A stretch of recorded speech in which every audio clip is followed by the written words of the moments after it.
दोस्तों, कैसे हो आप। स्वागत है आप सबका आपके अपने यूट्यूब चैनल जी के नोट्स बाय यशिका में। तो दोस्तों, आज हम पढ़ेंगे राजस्थान के कुछ अन्य महत्वपूर्ण किलों के बारे में। तो इससे पहले अगर आपने मेरी पहले की वीडियो नहीं देखी तो मेरी उन वीडियो को भी जाकर देख लीजिएगा, क्योंकि उसमें भी मैंने राजस्थान के कुछ अन्य महत्वपूर्ण किले करवा दिए हैं। तो आप मेरी उन वीडियो को जाकर देख लीजिएगा। और अगर अभी तक आपने मेरे चैनल को सब्सक्राइब नहीं किया तो प्लीज़ मेरे चैनल को सब्सक्राइब कर लीजिएगा, क्योंकि मैं अपने इस चैनल पर राजस्थान की पूरी जीके करवाऊंगी, वो भी बिल्कुल नोट्स के रूप में। ठीक है, तो इसलिए आप मेरे चैनल को सब्सक्राइब कर दीजिएगा। तो चलिए अब हम हमारी वीडियो स्टार्ट करते हैं। तो देखिए दोस्तों, पहले हम पढ़ेंगे चौमू का किला। ठीक है, तो देखिए ये कहाँ है, किस स्थान पर है। तो चौमू का किला है जयपुर ग्रामीण में, है ना। तो देखिए, जो मैं आपको जी के पढ़ा रही हूँ, ये जो राजस्थान के जो नए जिले गठित हुए हैं सिर्फ उन्हीं के आधार पर मैं आपको पढ़ा रही हूँ, है ना। तो पहले जो चौमू का किला था वो जयपुर में था, लेकिन अभी ये वर्तमान में जयपुर ग्रामीण जो नया जिला बना है उसमें है। ठीक है, अब जो चौमू का किला है इसका निर्माण ठाकुर कर्ण सिंह ने करवाया था। और इसको और किस किस उपनामों से पुकारते हैं, तो वो है चौमू के किले को धारगढ़ भी कहा जाता है, चौमुहागढ़ किला भी कहते हैं और रघुनाथगढ़ किला भी कहते हैं।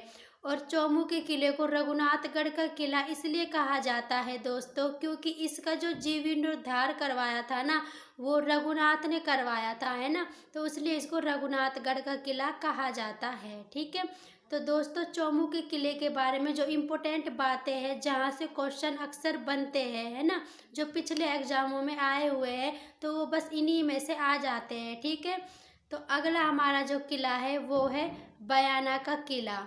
ठीक है, तो देखिए बयाना का जो किला है ये कहाँ पर है, तो ये बयाना भरतपुर में ही है। ठीक है, और इसका प्राचीन नाम है श्रीपंथ। जो बयाना का प्राचीन नाम श्रीपंथ था, और इसका जो निर्माण करवाया था वो करवाया था विजयपाल ने। बयाना दुर्ग का निर्माण विजयपाल ने करवाया है। कब? 1040 ईस्वी में। ठीक है, और बयाना का जो किला है ये मानी पहाड़ी पर स्थित है, मानी पहाड़ी पर, है ना। तो ये जो किलों की पहाड़ियाँ होती है ये भी बहुत इम्पोर्टेंट होती है ना, तो आप इनको अच्छी तरह से याद रखना। ठीक है, अब देखिए जो बयाना का किला है इसको और किन किन उपनामों से पुकारते हैं, तो बयाना के किले को कहते हैं बादशाह का किला, शोनितपुर किला, विजय मंदिर गढ़ किला और बानासुर दुर्ग। इन नामों से इसको पुकारा जाता है। अब देखिए जो बयाना का किला है इसमें क्या क्या चीज़ें हैं, तो इसमें लोधी मीनार है, इसमें अकबर की छतरी है। ये बहुत इम्पोर्टेंट है कि अकबर की छतरी राजस्थान के किस किले में स्थित है, तो बयाना के किले में स्थित है। यहाँ पर जहांगीरी दरवाज़ा भी है और यहाँ पर दाऊद खां की मीनार भी है। ठीक है, देखिए बयाना का जो किला है इसमें एक वंश हुआ था, तो इसमें जो वंश हुआ है वो है वरिक वंश। ठीक है, वरिक वंश हुआ था इसमें, और है ना जो वरिक वंश के जो व्यक्ति थे वो थे विष्णुवर्धन। ठीक है, तो जो बयाना के किला में वंश हुआ उसका नाम है वरिक वंश, है ना। अब देखिए विष्णुवर्धन ने ही भीमलाट, और भीमलाट को राजस्थान का विजय स्तंभ कहते हैं ना। ये क्वेश्चन आता है कि राजस्थान का प्रथम विजय स्तंभ कौन सा है, तो भीमलाट है। तो विष्णुवर्धन ने ही भीमलाट का निर्माण समुद्रगुप्त के समय करवाया। ठीक है, याद रखिएगा। अब देखिए इस किले में गुप्तकालीन सिक्के मिले हैं, किसमें? बयाना के किले में, है ना। बयाना नील की खेती के लिए प्रसिद्ध है। जो बयाना का किला है यहाँ पर नील की खेती भी की जाती है, इसलिए ये किला प्रसिद्ध है। और इस बात की जो जानकारी हमें मिलती है कि बयाना के किले में नील की खेती की जाती है, इस बात की जानकारी हमें रहला नामक पुस्तक में मिलती है। और जो ये रहला नामक पुस्तक है इसके लेखक है इब्न बतूता। तो दोस्तों इस बात को अच्छी तरह से याद रखिएगा कि जो रहला नामक पुस्तक के लेखक इब्न बतूता है। ठीक है, क्योंकि ये जो पुस्तक है ये बहुत फेमस पुस्तक है ना, और इससे क्वेश्चन आ सकता है, तो आप इसको याद रखिएगा। ठीक है, अब देखिए अब हमारा एक बहुत ही इम्पोर्टेंट किला है भैंसरोडगढ़ का किला, ठीक है। अब इसका जो नाम ही ऐसा यूनिक सा है थोड़ा, है ना, भैंसरोडगढ़ का किला। अब इसके बारे में हम पढ़ते हैं तो देखिए, तो ये कहाँ पर है, तो भैंसरोडगढ़ का किला है चित्तौड़गढ़ जिले में, ठीक है, चित्तौड़गढ़ में है। इसका निर्माण देखिए, जो भैंसरोडगढ़ का किला है इसका निर्माण दो व्यापारियों ने करवाया था, है ना। और एक का नाम तो था भैंसा शाह और एक का नाम था रोड़ा शाह। अब देखिए इन दोनों के नाम पर ही इसका नाम भैंसरोडगढ़ रखा था, ठीक है। तो भैंसरोडगढ़ के किले का निर्माण इन्होंने करवाया था और इसको राजस्थान का वल्लोर भी कहते हैं। राजस्थान का वल्लोर किस दुर्ग को कहा जाता है, भैंसरोडगढ़ के दुर्ग को, ठीक है। अब देखिए, एकमात्र किला जिसका निर्माण व्यापारियों द्वारा करवाया गया, है ना। देखिए, जो राजस्थान में जितने भी किले हैं, है ना, तो उनका निर्माण राजा महाराजाओं ने उन्होंने मतलब करवाया था, जो आक्रमणकारी हुए थे। जैसे अकबर ने भी किला बनवाया है ना, और कर्नल जेम्स टोड ने भी बनवाया है। तो फिर लेकिन जो ये भैंसरोडगढ़ का किला है, ये राजस्थान का एकमात्र ऐसा किला है जिसका निर्माण किसी राजा महाराजा ने ना करवाकर बल्कि दो व्यापारियों ने करवाया था, ठीक है। तो इसलिए ये थोड़ा यूनिक और अच्छा है, यहाँ से थोड़ा यूनिक क्वेश्चन बनता है, ठीक है। अब देखिए, तो इसके बारे में एक कथन कहा गया है जो कि कर्नल जेम्स टोड का है, ठीक है। कर्नल जेम्स टोड ने इस किले के बारे में कथन कहा है कि यदि मुझे संपूर्ण राजपूताने में किसी किले की जागीर पेश की जाए तो मैं भैंसरोडगढ़ चुनूंगा। यानी कि कर्नल जेम्स टोड थे, उन्होंने कहा था कि अगर मुझे कोई पूरी संपूर्ण जो ये राजपूताना है इसमें अगर मुझसे कोई कहे कि तुम किस जागीर को सुनोगे या फिर मुझे कोई जागीर देना चाहे तो मैं भैंसरोडगढ़ दुर्ग को ही लूँगा। यानी कि उनको सबसे अच्छा जो दुर्ग लगा था ना, वो भैंसरोडगढ़ का ही किला लगा था, ठीक है। और इसलिए उन्होंने इसके बारे में यही कहा था कि अगर मुझे कोई जागीर दे तो मैं भैंसरोडगढ़ के किले को ही चुनूंगा। ये कथन किसका है, कर्नल जेम्स टोड का, जिसे घोड़े वाले बाबा भी कहा जाता है, ठीक है। अब देखिए, जो ये हमारा भैंसरोडगढ़ का किला है ना, ये किस मतलब इस किले में किस नदियों का पानी आता है, तो इसमें चंबल व इसकी सहायक जो बामनी या फिर ब्राह्मणी नदियों का पानी आता है। किस दुर्ग में, भैंसरोडगढ़ के दुर्ग में चंबल और ब्राह्मणी नदी का पानी, ठीक है।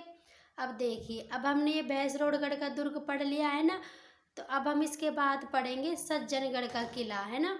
तो देखिए, आप इस किले और दुर्ग में कंफ्यूज मत होना, क्योंकि है ना किला का मतलब भी दुर्ग ही होता है, तो आप इसको दुर्ग भी कह सकते हो, किले भी कह सकते हो, है ना। जैसे मैं बार बार कभी किला बोल रही हूँ कभी दुर्ग बोल रही हूँ, तो आप उसमें कंफ्यूज मत होइएगा, वो एक ही है, ठीक है। सज्जनगढ़ का किला, तो ये कहाँ पर है, उदयपुर जिले में। इसका निर्माण किसने करवाया है, तो महाराणा सज्जन सिंह ने करवाया है, और महाराणा सज्जन सिंह के नाम पर इसका नाम सज्जनगढ़ का किला रखा गया। तो इसका निर्माण उन्होंने कब करवाया था, 1884 ईस्वी में करवाया था, ठीक है। तो किस पहाड़ी पर करवाया था, तो बसंत बंसधरा की पहाड़ी पर। तो सज्जनगढ़ का जो किला है ये उदयपुर में बंसधरा की पहाड़ी पर स्थित है, ठीक है। और सज्जनगढ़ के किले को मानसून पैलेस और मेवाड़ का मुकुटमणि कहा जाता है, क्योंकि देखिए जो मेवाड़ क्षेत्र है इसमें उदयपुर आता है ना, उदयपुर मेवाड़ में आता है ना, तो मेवाड़ का मुकुटमणि किसे कहा जाता है, सज्जनगढ़ किले को कहा जाता है, ठीक है। बस इसके बारे में यही इम्पोर्टेंट बातें है ना। अब देखिए, अब हमारा एक और महत्वपूर्ण किला है लोहागढ़ का किला, है ना। इसमें भी एक यूनिक बात है ना। तो लोहागढ़ का किला, तो यह कहाँ पर है, तो यह भरतपुर जिले में ही है। जैसे हमने बयाना किला पढ़ा था जो कि भरतपुर में ही है, उसी प्रकार लोहागढ़ किला भी भरतपुर में ही है। और इसका निर्माण महाराजा सूरजमल ने करवाया था 1733 ईस्वी में। और देखिए, जो लोहागढ़ का किला है ये तो नया ही है ना, ये कोई मतलब पुराना नहीं है ज़्यादा, क्योंकि ये तो 1733 ईस्वी में ही बना था, ठीक है। और देखिए, जो ये महाराजा सूरजमल है ना, ये जो भरतपुर का बहुत ही महत्वाकांक्षी और एक अच्छा, बहुत ही मतलब कि अच्छा विजेता था ये भरतपुर का, है ना, सूरजमल। इसका पूरा नाम था सूरजमल जाट, इसलिए इनको जाटों का प्लेटो भी कहा जाता है, ठीक है। और इनको अफलातून भी कहा जाता है सूरजमल जाट को, ठीक है। अब देखिए, अब जो ये लोहागढ़ का किला है इसका प्राचीन नाम है खेमकरन जाट, सॉरी यहाँ देखिए मैंने किया है ना, खेमकरन जाट की कुटिया, ठीक है, खेमकरन जाट की कुटिया है ये, ठीक है, ये इसका प्राचीन नाम है। अब देखिए लोहागढ़ का जो किला है इसे राजस्थान का एकमात्र अजय दुर्ग कहते हैं। अब देखिए इसे अजय दुर्ग क्यों कहा जाता है। अजय का मतलब होता है जिस पर आज तक किसी ने विजय प्राप्त नहीं किया, फिर जिसको कोई जीत नहीं सका, उसे हम अजय दुर्ग कहते हैं, ठीक है। तो यानी कि जो ये लोहागढ़ का किला है इस पर है ना बहुत बार आक्रमण किए गए थे, लेकिन इसको आज तक कोई भी आक्रमणकारी जीत नहीं सका था। किसी ने भी इस पर आक्रमण तो किए, लेकिन कोई इस पर अधिकार नहीं कर सका था। इसलिए इसको राजस्थान का एकमात्र अजय दुर्ग कहते हैं, क्योंकि राजस्थान में जो भी दुर्ग है उन पर है ना, उन पर कभी ना कभी तो चाहे थोड़े से समय के लिए क्यों ना किया हो, पर अधिकार उन पर हो गया था। लेकिन जो लोहागढ़ किला है इस पर आक्रमण तो बहुत से लोगों ने किया, लेकिन कोई इस पर अधिकार नहीं कर पाया है ना, इसलिए इसको अजय दुर्ग कहते हैं, ठीक है। तो देखिए इस पर कोई भी आक्रमणकारी अधिकार या विजय प्राप्त नहीं कर सका है ना, जो मैंने आपको अभी बताया है। तो ये पारीक दुर्ग की श्रेणी में आता है। अब देखिए पारीक, पारीक का मतलब होता है कि जिसके चारों ओर खाई हो, है ना। तो जो ये लोहागढ़ जो किला है ये इसके चारों ओर खाई है, फिर वो खाई के बीच में ये किला निर्मित है ना, इसलिए पारीक दुर्ग की श्रेणी में आता है। अब देखिए नदी, तो सुजान गंगा नहर का पानी आता है, और जो सुजान गंगा नहर है ये भरतपुर में ही है। इस किले के उत्तरी द्वार पर अष्ट धातु दरवाजा है, जिसे जवाहर सिंह 1764 ईस्वी में दिल्ली के लाल किले से उखाड़ कर लाए थे। तो जो ये लोहागढ़ का किला है इसमें एक दरवाजा लगा है जो कि अष्ट धातु का बना हुआ है, ठीक है, और उसे जवाहर सिंह लाए थे, कहाँ से, दिल्ली से उखाड़ कर लाए थे, ठीक है, इस बात को याद रखिएगा। अब देखिए बुर्ज, यानी कि जो ये लोहागढ़ किला है इसमें कितनी बुर्जें हैं, तो इसमें 2 बुर्जें हैं, एक तो है फतेह बुर्ज और एक है जवाहर बुर्ज। तो जो जवाहर बुर्ज है यहाँ पर शासकों का राज तिलक होता था, है ना, मतलब कि जो भरतपुर के जो शासक थे उनका राज तिलक या राज्य अभिषेक कहाँ होता था, जवाहर बुर्ज में, जो कि लोहागढ़ किले में है, ठीक है। और जो जवाहर बुर्ज है इसका निर्माण जवाहर सिंह ने करवाया था 1765 ईस्वी में, ठीक है, इस बात को याद रखिएगा। अब देखिए अब एक नोट के रूप में एक आप लिखिएगा कि यहाँ पर अंग्रेज अधिकारी लॉर्ड लेक ने 5 बार आक्रमण किया 1805 ईस्वी में, लेकिन वे प्रत्येक बार असफल रहे, ठीक है।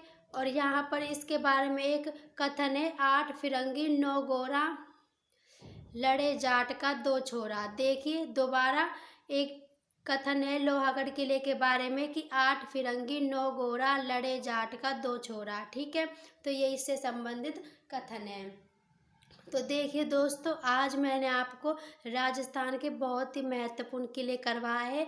तो मेरी एक रिक्वेस्ट है कि जैसे मैं आपको ये नोट्स मेकिंग टाइप में करवा रही हूँ तो आप भी उसी तरह से इनको उतार लीजिएगा, क्योंकि ये मैंने खुद ने नोट्स बनाए हैं और इनसे क्वेश्चन, बहुत सारे क्वेश्चन इनसे आते हैं जीके के, तो आप भी इनको ऐसे ही उतार लीजिएगा। और अगर अभी तक आपने मेरे चैनल को सब्सक्राइब नहीं किया तो प्लीज़ सब्सक्राइब कर लीजिएगा, और अगर वीडियो पसंद आई तो वीडियो को लाइक और शेयर ज़रूर कीजिएगा। और दोस्तों मैं आपको पूरी राजस्थान की जीके करवाऊंगी, इसलिए आप मेरी प्रत्येक वीडियो को देखिएगा और मेरे चैनल पर बने रहिएगा।